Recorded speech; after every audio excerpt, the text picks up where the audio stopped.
Saudari-saudaraku yang terkasih, bacaan hari ini diambil dari Matius 5, 20-26.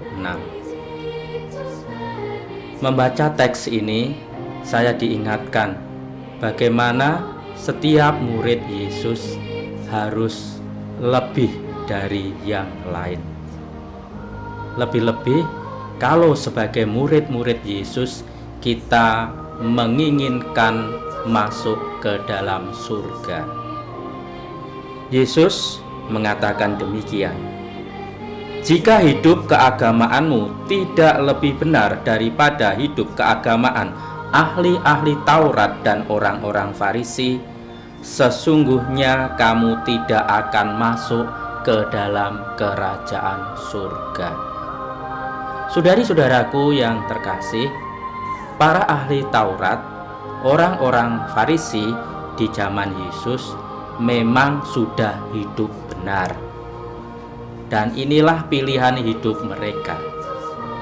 Hidup yang benar dalam penghayatan para ahli Taurat dan orang-orang Farisi adalah hidup menurut hukum Taurat.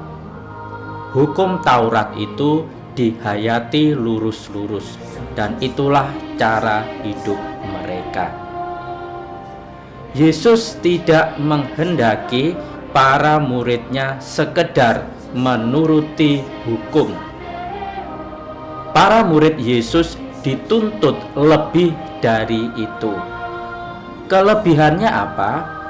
Kelebihannya adalah bahwa setiap murid Yesus pertama-tama harus menangkap inti terdalam dari setiap hukum dan kemudian menghayatinya dalam zaman yang berbeda-beda. Banyak contoh diberikan Yesus dalam bacaan ini.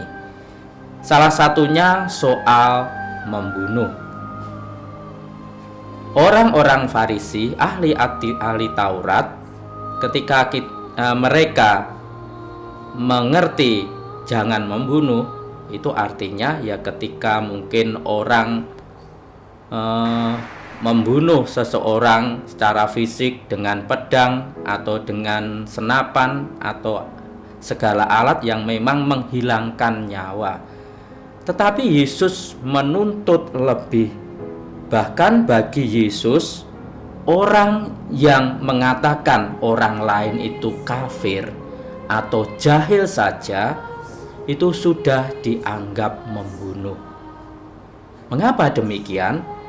Karena ketika orang mengecap orang lain dengan kata-kata yang jelek, yang buruk, sebenarnya dia juga membunuh orang itu. Yang dibunuh adalah karakternya, yang dibunuh adalah kesempatan berkembangnya. Karena cap buruk terhadap seseorang itu bisa mematikan hidup seseorang. Di zaman ini ada banyak juga aturan dalam hidup beragama kita. Kalau kita sungguh-sungguh mau menjadi murid Yesus, sungguh-sungguh mau mendapat anugerah kerajaan surga, kita juga diajak, ditantang untuk memahami hukum-hukum, aturan-aturan beragama itu dengan bijaksana. Kita diajak melakukan melebihi apa yang dituntut oleh hukum. Misalnya, orang-orang Kristen wajib hari Minggu ke gereja. Tetapi kalau kita tahu maksud terdalam dari kewajiban ke gereja adalah orang diajak untuk bertemu dengan Tuhan, orang harus menangkap itu melebihi apa yang diwajibkan. Saya memerlukan bertemu Tuhan itu bukan hanya setiap hari Minggu. Kalau orang menghayati itu, kemudian ya orang mengusahakan bagaimana setiap hari pergi ke gereja misalnya. Atau sekarang ini masa Prapaskah, di mana kita diwajibkan untuk berpantang dan berpuasa. Aturannya puasa itu hanya pada hari Rabu Abu dan Jumat Agung. Sementara pantang yang diwajibkan hanya hari Rabu dan Jumat-Jumat yang lainnya selama masa Prapaskah. Memang orang tidak salah kalau hanya melakukan hal itu, tetapi ini sangat minimal.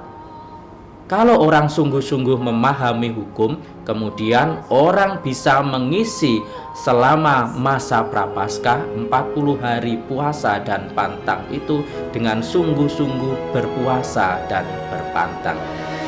Ini juga contoh bagaimana kita tertantang untuk hidup lebih, tidak sekedar hanya menuruti aturan hukum.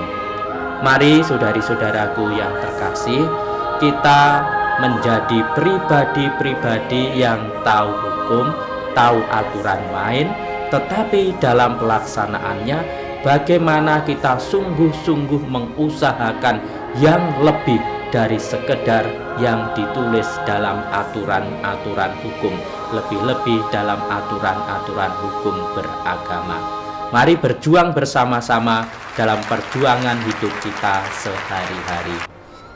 Tuhan memberkati kita sekalian.